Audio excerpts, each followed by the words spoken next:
Akashvani.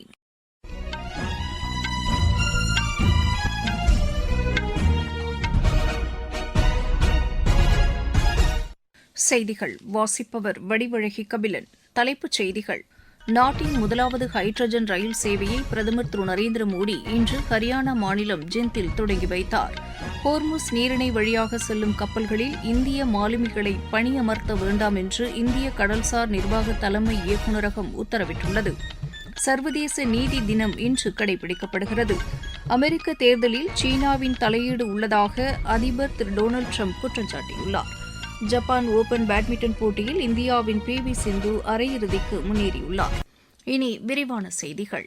Hydrogen ரயில் சேவை என்ற கனவு இன்று நிறைவேறியுள்ளது தமக்கு மிகுந்த மகிழ்ச்சி அளிப்பதாக பிரதமர் திரு நரேந்திர மோடி கூறியுள்ளார். ஹரியானா மாநிலம் ஜிந்த் சோனிபட் இடையே நாட்டின் முதலாவது ஹைட்ரஜன் ரயில் சேவையை பிரதமர் இன்று கொடியசைத்து தொடங்கி வைத்தார். இதுகுறித்து அவர் வெளியிட்டுள்ள சமூக வலைதள பதிவில், சுயசார்பு இந்தியா மற்றும் நீடித்த வளர்ச்சியை எட்டியுள்ளதை இந்நாள் உறுதி செய்துள்ளதாக தெரிவித்துள்ளார்.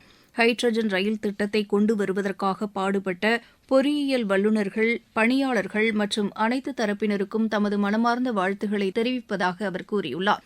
இத்திட்டத்திற்காக பங்களித்த அனைவரையும் பாராட்டுவதாகவும் பிரதமர் குறிப்பிட்டுள்ளார். ரயில்வே அமைச்சர் திரு அஸ்வினி வைஷ்ணவ் வெளியிட்டுள்ள சமூக வலைதள பதிவில், ஹைட்ரஜன் ரயில் தூய எரிசக்திக்கான புதிய கண்டுபிடிப்பு என்று கூறியுள்ளார். உலக தரத்திலான ரயில்வே கட்டமைப்பையும் தரமான போக்குவரத்தையும் இது உறுதி செய்துள்ளதாகவும் அமைச்சர் தெரிவித்துள்ளார். இந்தியாவில் ஹைட்ரஜன் ரயில் சேவை தொடங்கப்பட்டிருப்பது நாட்டின் வளர்ச்சியில் முக்கிய மைல்கல் என்று ஐநா சுற்றுச்சூழல் திட்ட முன்னாள் இயக்குநர் திரு எரிக் சொலைம் தெரிவித்துள்ளார். இது தொடர்பாக அவர் விடுத்துள்ள சமூக வலைதள பதிவில், தூய்மை எரிசக்திக்கு அடையாளமாக இந்த திட்டம் அமைந்துள்ளதாக குறிப்பிட்டுள்ளார். மத்திய உள்துறை அமைச்சர் திரு அமித் ஷா 3 நாள் பயணமாக மேற்குவங்க மாநிலம் செல்கிறார். இன்றிரவு சிலிகுரி செல்லும் அவர் எல்லை பாதுகாப்பு படையின் தலைமையகத்திற்கு செல்கிறார். நாளை காலை எல்லை பாதுகாப்பு படையின் 18வது படைப்பிரிவில் புதிய திட்டங்களுக்கு அடிக்கல் நாட்டியும் முடிவுற்ற திட்டங்களை தொடங்கி வைத்தும் அவர் உரையாற்றவுள்ளார். எல்லை பாதுகாப்பு படையை மேம்படுத்துவது குறித்தும் அதிகாரிகளிடையே அவர் ஆலோசனை நடத்துகிறார். மேற்குவங்க மாநிலத்தில் புதிய குற்றவியல் நடைமுறை சட்டங்களை அமல்படுத்துவது குறித்தும் அதிகாரிகளிடையே திரு அமித் ஷா ஆலோசிக்கவுள்ளார். சர்வதேச நீதி தினம் இன்று கடைபிடிக்கப்படுகிறது. 1998ஆம் ஆண்டு இதே நாளில் இனப்படுகொலை, போர்க்குற்றங்கள், ஆக்கிரமிப்பு போன்றவற்றிலிருந்து மனித சமுதாயத்தை பாதுகாப்பதற்காக கொண்டுவரப்பட்ட ரோம் அரசியல் சாசனத்தை சர்வதேச குற்றவியல் நீதிமன்றம் ஏற்றுக்கொண்டதன் நினைவாக சர்வதேச நீதி தினம் கடைபிடிக்கப்பட்டு வருகிறது.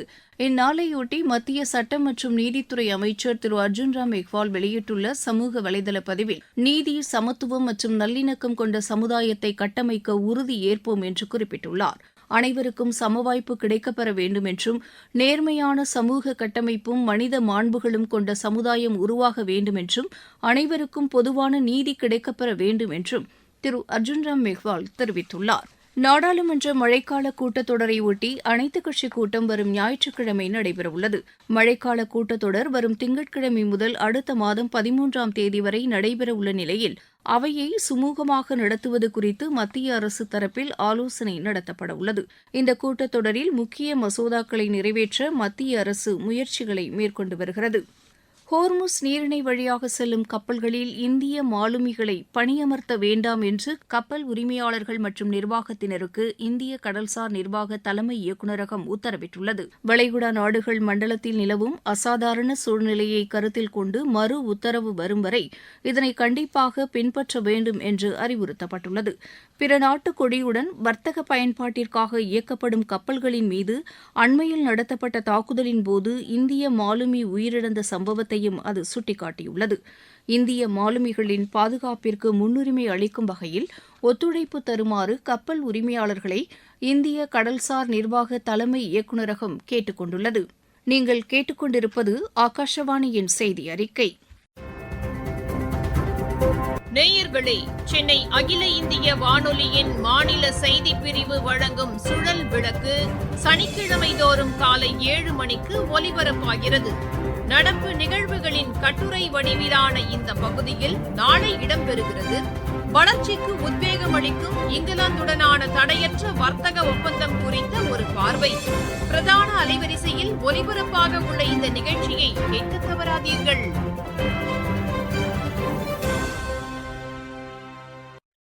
குடியரசுத் தலைவர் திருமதி திரௌபதி முர்மு மால்டோவா, ருமேனியா, வடக்கு மெசடோனியா நாடுகளுக்கு அரசுமுறை பயணமாக நாளை மறுநாள் புறப்பட்டுச் செல்கிறார். வரும் திங்கட்கிழமையன்று மால்டோவா அதிபர் மஜா சந்துவை சந்தித்து குடியரசுத் தலைவர் பேசவுள்ளார். அந்நாட்டின் நாடாளுமன்ற அவைத்தலைவரை சந்தித்து இரு நாடுகளுக்கும் இடையேயான நாடாளுமன்ற நடைமுறைகள் குறித்தும் அவர் பேசவுள்ளார். இந்திய வம்சாவளியினர் மற்றும் தொழிலதிபர்களையும் திருமதி திரௌபதி முர்மு சந்தித்து கலந்துரையாடவுள்ளார்.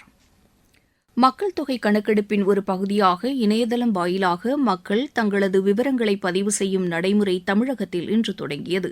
இதுகுறித்து அனைத்து மாவட்டங்களிலும் விழிப்புணர்வு நிகழ்ச்சிகள் நடைபெற்று வருகின்றன. தூத்துக்குடி மாவட்டத்தில் இப்பணி தொடங்கப்பட்டுள்ளதாக மாவட்ட ஆட்சியர் திரு விஷு மகாஜன் எமது செய்தியாளரிடம் தெரிவித்தார். சென்சஸ் ஃபர்ஸ்ட்ல இருந்து ஸ்டார்ட் ஆகும். இன்னைக்கு அந்த செல்ஃப் என்யூமரேஷன் ப்ராசஸ் ஸ்டார்ட் ஆகுது. அதுல பொதுமக்கள் அவங்களோட ஹவுஸ் டீடைல்ஸ் அவங்களே வெப்சைட்ல ஏற்றி அவங்க முடிச்சு கொள்ளலாம். என்யூமரேட்டர்ஸ் வரும்போது அந்த செல்ஃப் என்யூமரேஷன் ஐடி மட்டும் அவங்களுக்கு சொன்னா அவங்க அதை வெரிஃபை பண்ணி முடிச்சிருவாங்க. கொஞ்சம் ஈஸியா ப்ராசஸ் ஸ்மூதா முடியும். ஃபர்ஸ்ட்ல இருந்து ரெகுலர் ஹவுஸ் லிஸ்டிங் ஆபரேஷன்ஸ் மோர் தேன் 2800 என்யூமரேட்டர்ஸ் இருக்காங்க.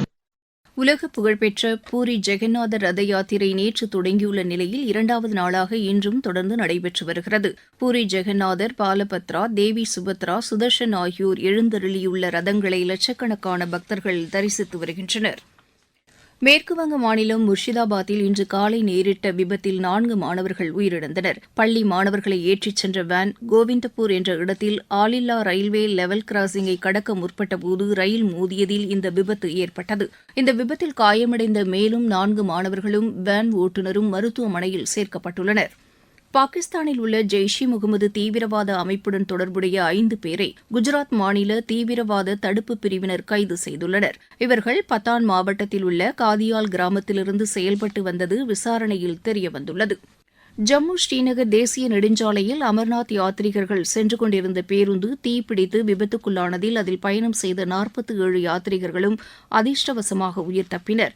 ராஜஸ்தானிலிருந்து சென்ற படுக்கை வசதிகளுடன் கொண்ட இந்த பேருந்தில் யாத்ரீகர்கள் பயணித்ததாகவும் நள்ளிரவில் தீப்பற்றியது கண்டறியப்பட்டு பயணிகள் இறக்கிவிடப்பட்டதாகவும் தெரிவிக்கப்பட்டுள்ளது. ராம்பன் மாவட்டத்தில் உள்ள கரூல் என்ற இடத்தில் இந்த விபத்து நிகழ்ந்ததாகவும் உடனடியாக சம்பவ இடத்திற்கு காவல்துறையினர், மத்திய ரிசர்வ் படையினர், ராணுவம் மற்றும் பேரிடர் மீட்புப் படையினர், தீயணைப்புத் துறையினர் விரைந்து சென்று மீட்புப் பணியில் ஈடுபட்டனர். அமெரிக்க தேர்தலில் சீனாவின் தலையீடு உள்ளதாக அதிபர் திரு டொனால்டு ட்ரம்ப் குற்றம் சாட்டியுள்ளார்.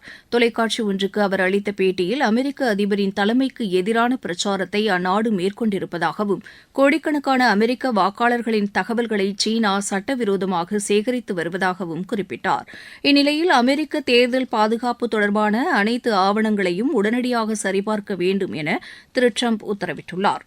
பாதுகாப்புக்கு அச்சுறுத்தலாக எந்தெந்த தகவல்கள் சீனாவிடம் சென்றுள்ளது என்பதை உறுதி செய்து உரிய நடவடிக்கை எடுக்க வேண்டும் என்றும் அவர் கேட்டுக் கொண்டுள்ளார். சீனாவில் உள்ள மக்கள் குடியரசுக் கட்சி கடந்த 2020ஆம் ஆண்டு 18 மாகாணங்களில் உள்ள வாக்காளர்கள் குறித்த ஆவணங்களை முறைகேடாக சேகரித்ததாக திரு டொனால்டு ட்ரம்ப் தெரிவித்துள்ளார். ஜப்பான் ஓபன் பேட்மிண்டன் போட்டியில் இந்தியாவின் பி.வி. சிந்து அரையிறுதிக்கு முன்னேறியுள்ளார். மகளிர் ஒற்றையர் பிரிவு காலிறுதி ஆட்டத்தில் அவரை எதிர்த்து விளையாடவிருந்த ஜப்பானின் நவோமி ஒக்குகாரா காயம் காரணமாக வெளியேறியதை அடுத்து பி.வி. சிந்து அரையிறுதிக்கு தகுதி பெற்றார். இத்தாலியில் நடைபெற்று வரும் சர்வதேச சேலஞ்சர் டென்னிஸ் போட்டியில் இந்தியாவின் ராம்குமார் ராமநாதன், யுக்ரைனின் டெனிஸ் மால்ச்சனோவ் இணை அரையிறுதிக்கு முன்னேறியுள்ளது. ஆடவர் இரட்டையர் பிரிவு காலிறுதி ஆட்டத்தில் இந்த இணை 6-3, 6-2 என்ற செட் கணக்கில் ஈக்வடாரின் அல்வேரோ, அர்ஜென்டினாவின் கன்செலோ இணையை வென்றது. இப்போட்டியின் ஆடவர் ஒற்றையர் பிரிவில் இந்தியாவின் ஸ்மித் நாகல் காலிறுதிக்கு முன்னேறியுள்ளார். மீண்டும் தலைப்புச் செய்திகள். நாட்டின் முதலாவது ஹைட்ரஜன் ரயில் சேவையை பிரதமர் திரு நரேந்திர மோடி இன்று ஹரியானா மாநிலம் ஜிந்தில் தொடங்கி வைத்தார். ஹோர்முஸ் நீரிணை வழியாக செல்லும் கப்பல்களில் இந்திய மாலுமிகளை பணியமர்த்த வேண்டாம் என்று இந்திய கடல்சார் நிர்வாக தலைமை இயக்குநரகம் உத்தரவிட்டுள்ளது. சர்வதேச நீதி தினம் இன்று கடைபிடிக்கப்படுகிறது. அமெரிக்க தேர்தலில் சீனாவின் தலையீடு உள்ளதாக அதிபர் திரு டொனால்டு ட்ரம்ப் குற்றம் சாட்டியுள்ளார். ஜப்பான் ஓபன் பேட்மிண்டன் போட்டியில் இந்தியாவின் பி.வி. சிந்து அரையிறுதிக்கு முன்னேறியுள்ளார். இத்துடன் இந்த செய்தி அறிக்கை நிறைவு பெற்றது.